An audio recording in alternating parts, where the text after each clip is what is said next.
I would say wouldn't use the word not so great, because anytime you're in first place, we're okay. But as far as how we're playing, we had a few games there. It was a tough stretch, but I also would say that we weren't playing chopped liver either. We were playing some of the top teams in our conference, and we were out of rhythm, out of sorts a little bit offensively and defensively, and you go through that.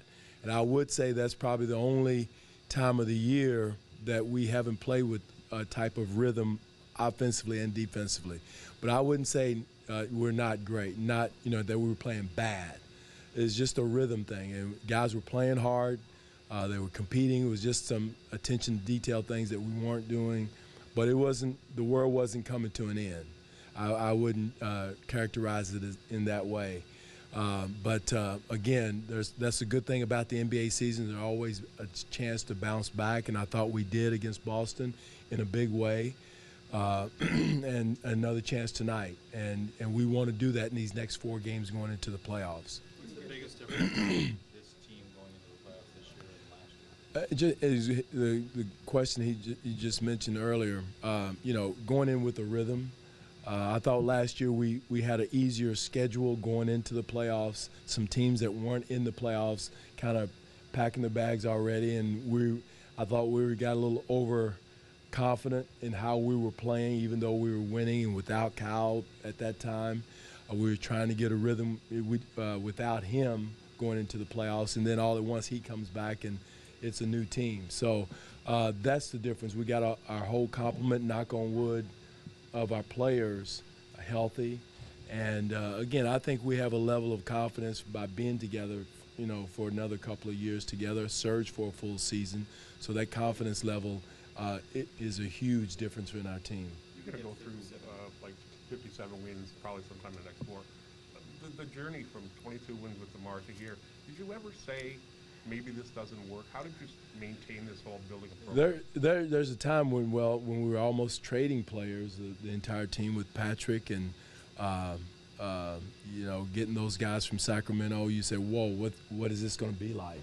But the level of confidence, the level of work that our coaches and management and everybody's put into building to where we are now, it's a growth process. So the achievement of growing, developing, seeing guys like DeMar DeRozan grow, a guy like Jonas Valanciunas grow and continue to grow, a guy like Kyle Lowry grow into the all-star he is a compliment to our entire organization of growth. Each year I think we've gotten better, even though our record last year we missed it by a game, but we've grown almost each and every year in wins, and you can just see the improvement of players each and every year. And in the days of instant everything, we want instant yesterday. So we want to be a champion yesterday instead of growing and watching guys develop. That's the bit of gratification we get as an organization and as a coaching staff, to watch our program grow and to get. And the beautiful thing about it, these young guys are going to be even better next year. What would that especially with maybe some of the question marks coming in, how good the bench would be, and changing the offense and that kind of thing? What would that mean to you? Well, again, it's an achievement. It's an achievement of growth. It's an achievement of guys continually to get better. I've gotten better as a coach. I think our coaching staff have gotten better. Our players make you a better coach, and better players have, through their development and hard work over the years. Like you said, Doug mentioned, we came in with the pound to rock mentality. We've morphed into more of an offensive team. We've got the defense under control a little bit. You wouldn't be able to tell over the last 2 weeks, but we've been a good defensive team all year. So just the growth in all areas of our program is gratifying, and not satisfying, but gratifying. We're not satisfied. We're not relaxing, but the achievement of our growth is huge. How much has your bench brought to the success of this team this season? A lot. They get a big chunk of it because of their growth and development, but it goes back to their work that they put in. Everybody doubted them and, didn't know, or not doubted them is a tough word, but wasn't sure of how they were going to come along, and they have in a big way. And like I said, they're nowhere near a finished product.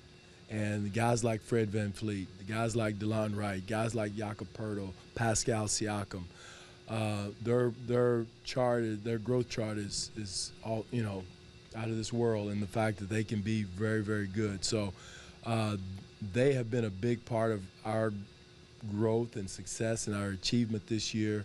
And without them, we wouldn't be as good. And also, too, the minutes of Kyle and DeMar would have shot up, and you'd probably seen a worn-down version of those guys right now, too. DeMar was saying he's surprised that he doesn't hear Fred's name mentioned more often for sixth man in that conversation. Do you feel that way as well? Totally. I'm always, just like I was upset that he didn't make the Rising Stars. I still feel that way. Still upset about that.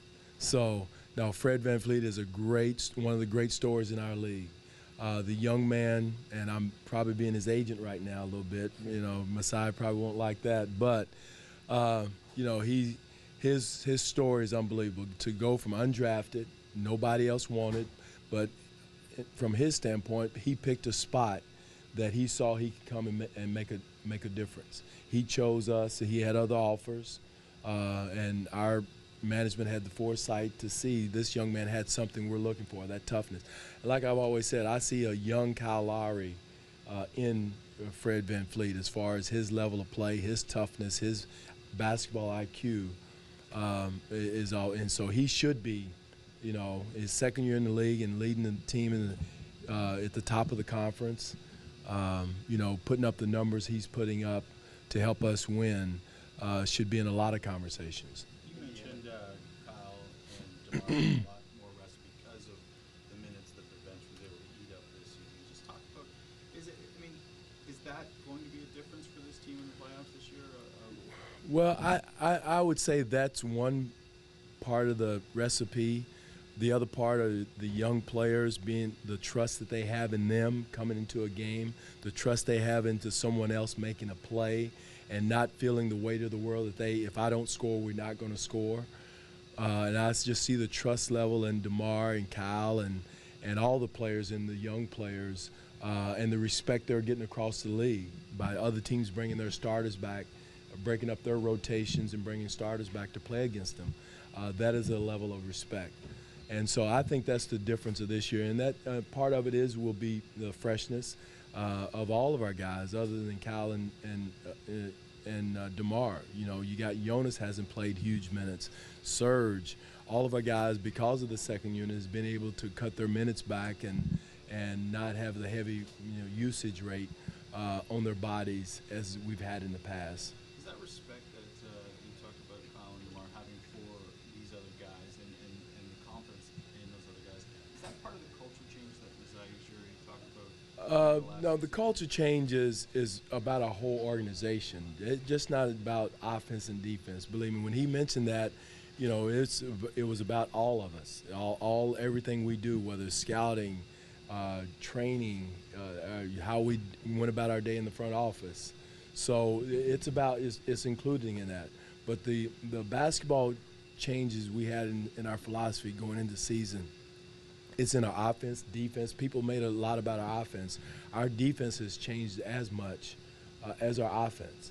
And we're getting a lot of offense out of our defense, out of our steals, turning teams over, getting out in the open court and running, because it's hard to run out of a net if the other team is scoring. So our culture change, and again, a lot is made out of that, and we've changed a lot.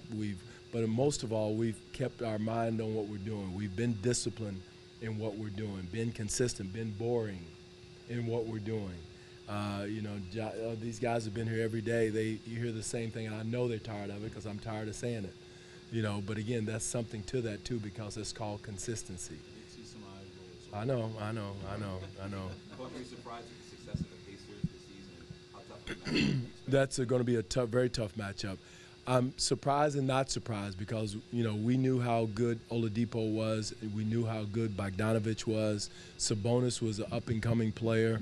I know how good a coach Nate McMillan is because I work with him. We started out together in Seattle. So, he is a player, me as a coach, and then working together on the same staff. So I'm surprised but not surprised. And they're a fast team. we've got to be ready for their speed tonight. They are a fast team up the floor. Oladipo is one of the fastest players in this league with the ball. And Bogdanovich is having a all-out year, shooting 6 threes a game and getting them up. So DeMar will have his work cut out for him on the defensive end. So all these games are great tests for us because this is exactly what we're going to see in a week and in the playoffs. These talented, hard-playing, fast teams that we've got to meet that speed and the aggressiveness and the physicality, for the games. Because the way they play, they're a physical team. They grab the hole, they hit like most playoffs team. They're old school, and it's how Nate was as a player. Like to have him on our team right now, but as a young Nate. But that's the reason why, because that's his personality. That's how he plays and teaches. That's how Larry Bird was when he was there. He taught that and wanted to play that way. So they play a style of play that gets under your skin a little bit. And hopefully we play a style of play that gets under other people's skin. And if we're not very good. But when we do, we can be a good defensive team. No, it's just not just Lance. It's their whole playing personality. Lance has something to do with it because he's a chippy player and he plays hard, aggressive, and gets under your skin. But so do we. So hopefully we're the same way tonight and meet that chippiness with our chippiness. Going back to Fred, how has that backcourt kind of developed into a nice tandem, him and Dwane? Why do they work so well together? One is a great three-point shooter in Fred. The other one uses his length and size and an unorthodox style. Dwane, said, how's he going to get over and stop that? But he uses his length. He anticipates. Both of them have high basketball IQ. They make a mistake once. You don't have to tell them twice. So they fit together. Saw a great picture after the game the other night, those two hugging each other, and they're meant for each other because they cover up for each other in a lot of different ways.